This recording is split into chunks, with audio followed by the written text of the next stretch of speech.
Hello बच्चों, आज हम आपको बताना चाह रहे हैं त्रिकोणमिति के सूत्र। तो कैसे ज्ञात करेंगे, चलिए वीडियो को शुरू करते हैं। आपको बहुत इंपॉर्टेंट क्वेश्चन बताने वाला हूं।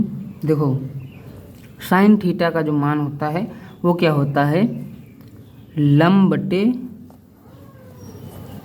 कर्ण, लंब बटे कर्ण होता है। आपको इस तरीके से ये 6 यहाँ पे दिए गए हैं, साइन, कॉस, टैन, कॉट, सेक, कॉसेक, उसको याद करना है। कैसे याद करेंगे, देखो एक सिंपल सा तरीका होता है, लाल बटे कक्का।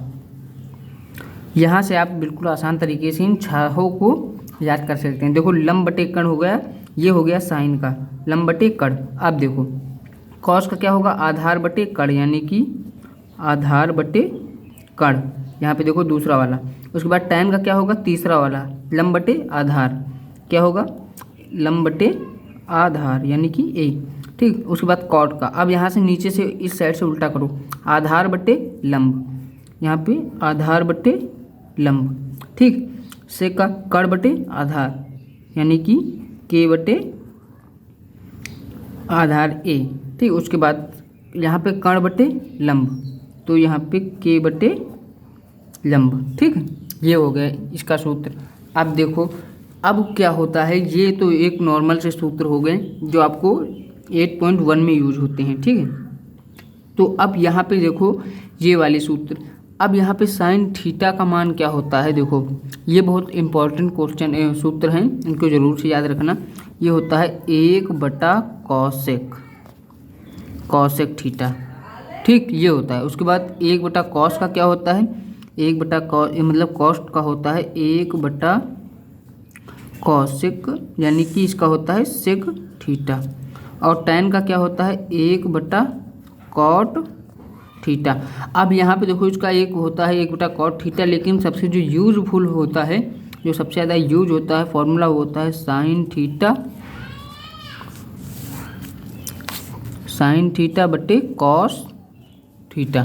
ये वाला ज़्यादा यूज होता है। ठीक है, मोस्टली ज़्यादातर यही यूज होता है। उसके बाद यहाँ पे एक होता है 1/tan थीटा, और इसका भी एक सूत्र अलग सा होता है, वो होता है कॉस बटे साइन थीटा।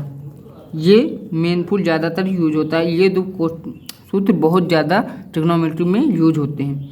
ठीक, और सेक का क्या होता है 1/cos थीटा, और कॉसेक का होता है 1/sin थीटा, ये होता है। ठीक है, अब यहाँ पे देखो एक फॉर्मूला और है, पाइथागोरस प्रमेय, जो कि हमको निकालना, किस में निकालने के लिए माना जाता है, ये निकालने के लिए पूछा जाता है जब किसी भी कोण का, यानी कि मान लीजिए हमको यहाँ पे 5 दिया गया है और यहाँ पे 4 दिया गया है, हमको कर्ण का मान निकालना है, तब ये सूत्र यूज होता है। तीनों के मान को किसी भी निकालने के लिए कौन सा फॉर्मूला होता है, देखो कर्ण का स्क्वायर बराबर लंब का स्क्वायर प्लस आधार का स्क्वायर। ये होता है आधार, ये होता है लंब, और ये होता है कर्ण। तो अगर हमको कर्ण का निकालना है तो यहाँ पे देखिए इनके मान रखेंगे, कर्ण का मान आ जाएगा। और अगर हमको यहाँ पे आधार का निकालना है तो क्या होगा, ए स्क्वायर बराबर होता है एल स्क्वायर माइनस के स्क्वायर, यानी कि ठीक है। उसके बाद अगर लंब का निकालना है हमको, तो लंब का बराबर के स्क्वायर माइनस ए स्क्वायर। ठीक, ये होता है। ठीक है, तो यही फॉर्मूला है, तो इसको याद कर लीजिए। आई होप आपको वीडियो अच्छी लगी हुई, तो वीडियो को लाइक करके चैनल को सब्सक्राइब करना मत भूलिएगा।